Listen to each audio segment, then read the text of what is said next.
So once again, hello guys and welcome back to another of our classes. In this class, we are gonna start the extraction of the data that we want, that we need for our database analysis.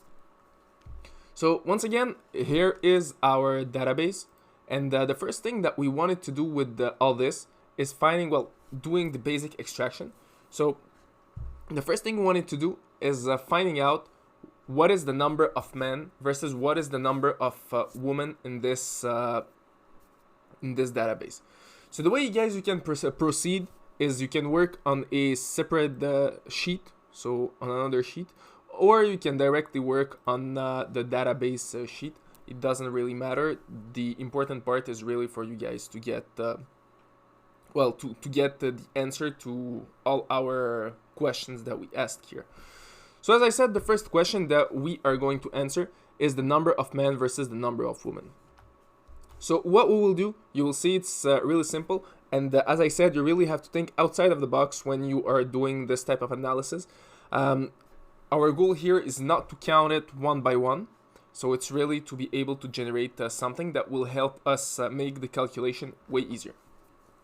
All right. So the first thing we will do is simply take those two cells, and those two cells will be our calculation for the men versus women.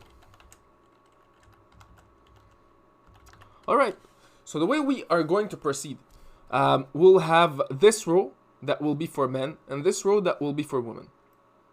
So right now, the first question we're gonna ask ourselves, if here we have men, what will return there? So let's say, for example, here we have men. We'll simply ask Excel to return us 1. So how we write this down? Simply equal, and we'll write a simple if function. So if this value right here equals men, we will ask Excel to return 1. In the other case, we'll ask Excel to return 0. And as you can see, here we have women, so it's 0. And in the other case, well, it's 1. On the opposite, we'll do the exact opposite thing for a woman. So in the cell next to our men cell, so simply write it down, it's gonna be easier. So here we have men, here we have woman. All right, we'll write down the exact same thing. So if here this cell is equal to woman, we will return 1. In the other case, we'll return 0. And we simply click on enter. So as you can see, each time that this cell generates men, here we will see a 1. And each time that this cell generates woman, here we'll have 1. So the next thing we'll do is simply drag it down till the end. Alright. Then, when we have all this, we can calculate the number of men and women. So we'll write down our answer right here. So what we'll do, we'll simply insert more cells. All right.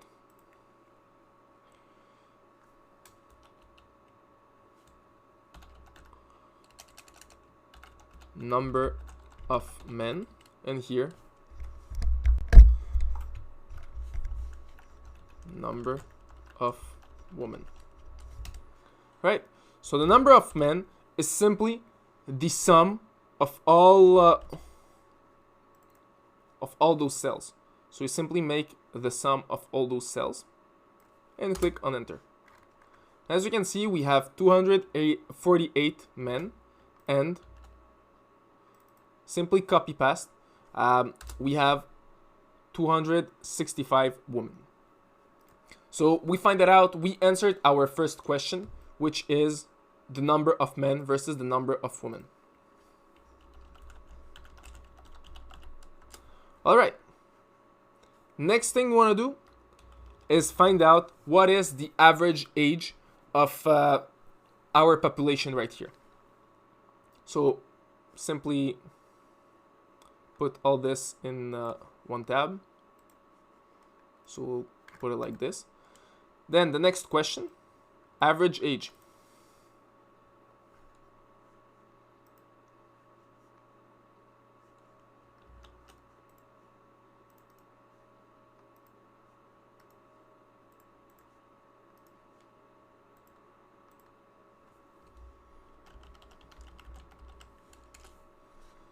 All right. So how do we calculate the average age? Very simple. We simply go back to our age and we make the average of all those cells that are here. So simply select all the cells with the age.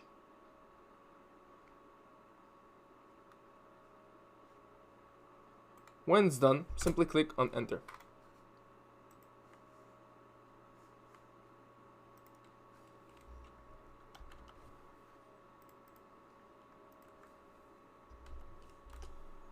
Here we go. So the average age is 34.81. So once again, it's in numbers. You have to convert it in years. So what we'll want to do now is really put it, let's say, in a complete number. So it's gonna be 35 years. If we want our average age in years, so we have our average age, sorry, in years. All right. So next question that we want to ask is the number of each profession. So how many healthcare workers we have, how many, let's say, teachers we have, how many, well, from each profession we have of persons. So this technique that we are going to use is the exact same thing that we used for man versus woman. So we simply will do the exact same thing. So in this case, we'll find out all the education types that exist, and what we'll do, we'll simply write it down. So we have technical,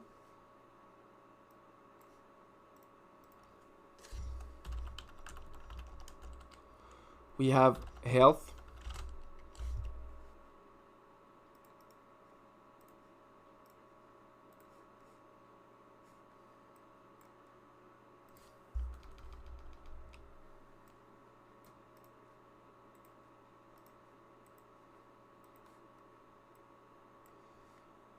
we have agriculture, we have IT,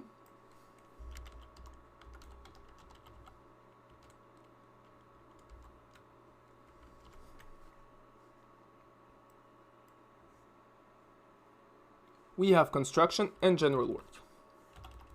All right.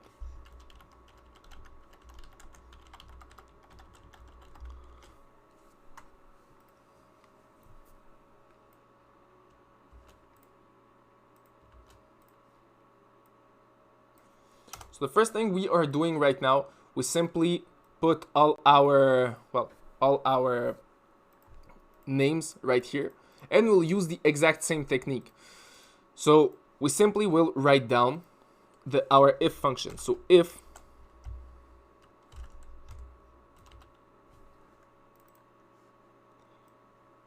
this cell is equal to teaching,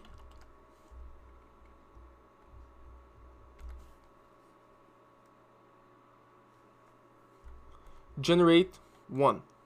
If not, generate 0. So your formula should look something like this. Alright, so as we can see, we have 0 here. Well, the first one was technical. Alright, second cell for health, the exact same thing. So if this cell equals health,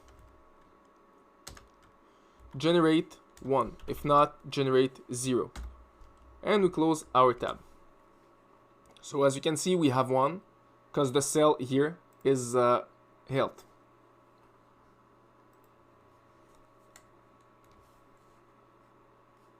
Next is agriculture.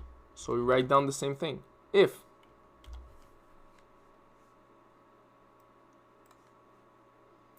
this cell is equal to agriculture, we will generate 1. In the other case, we'll generate 0.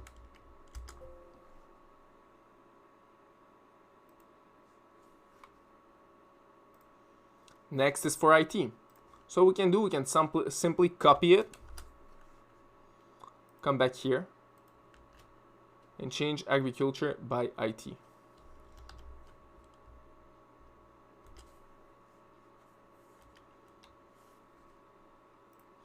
Can do the same thing for construction.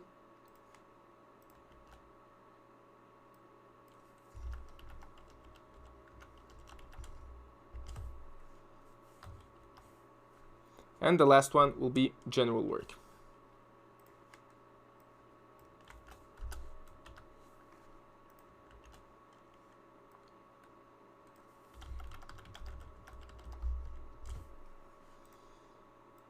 All right. So right now we have all our numbers, so all our 1 and 0s. The next thing we want to do is calculate what is the amount of each of them. So what is the amount of teachers? So here is teaching. So what is the amount of teachers, people in teaching? What is the amount of health, agriculture, IT, and construction? So what we'll do is simply the exact same thing. We'll just copy all this and paste it there.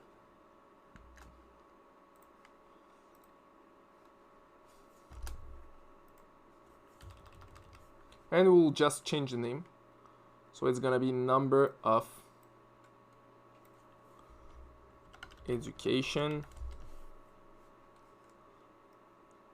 health,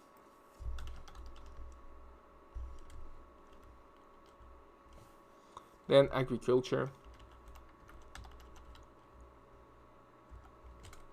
IT, construction, and finally general work.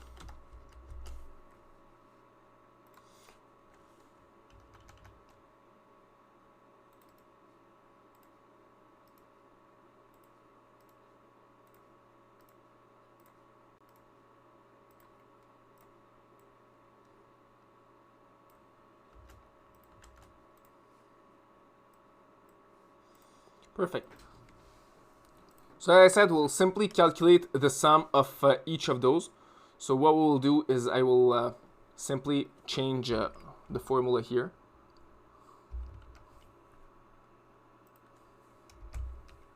So as you can see, I calculate the sum of the first one for teaching. So I have my number of teachers. Then I can simply copy and paste it.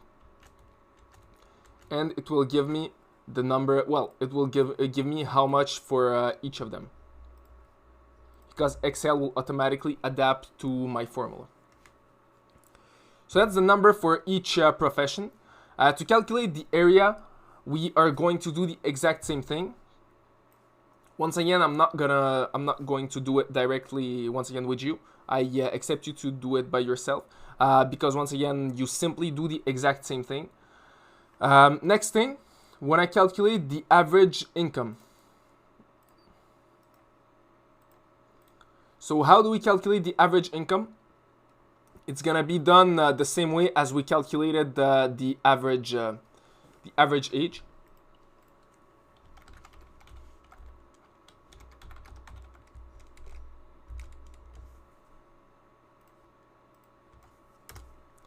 And from here, we want to calculate the average income. So what do we write down? Average. We go on our tab with income, which is here, and we simply select the whole tab. Then we click on enter. And as you can see, guys, we have our average income, which is of, in our case, $58,947. Once again, you should have something similar to this. It's normal that we don't have the same thing because we use random numbers. So you don't have the same random numbers as I do. All right. The next thing I want to calculate is the average value of one car. What does it mean? It means how much one car is worth for each citizen. So in this case, for example, in our first case, we have a person that has 3 cars, and those 3 cars have a value of, in this case, 100,000, 150,475. Sorry. So that's the value for 3 cars. So logically, the value of one car is this amount, well, the car value amount, divided by the number of cars, which will give us around $50,000 per car in the case of this person. So what we'll do this same calculation.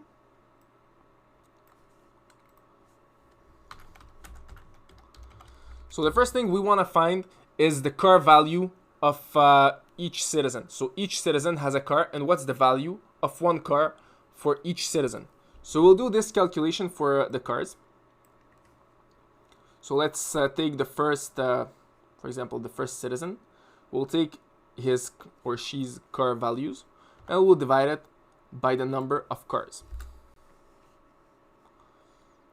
So as you can see, we have the car value of one car. We'll simply drag everything down. And it's amazing. We have the value of one car, the value of one car for each citizen. So what we want to do now is simply put it in dollar. It will look a bit more greater. And the last thing we want to do is simply calculate the average of this amount.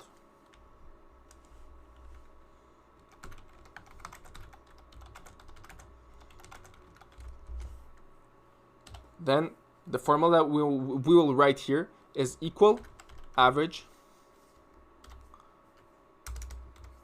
and this row.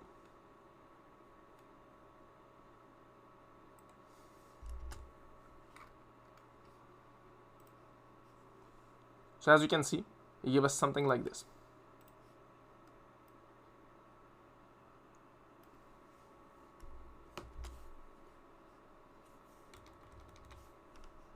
So the average value of one car is $28,441. So as you can see right now, we calculated the average value of one car. The next thing we want to find out is the number of persons with debts that are higher than a certain number. So how do we make this calculation? So the first thing, we want to know what exactly we will use. So in this case, we will use the value of debt. So we want to know what is so as I said, we want to know what is the number of persons that has debts that are higher than a certain number.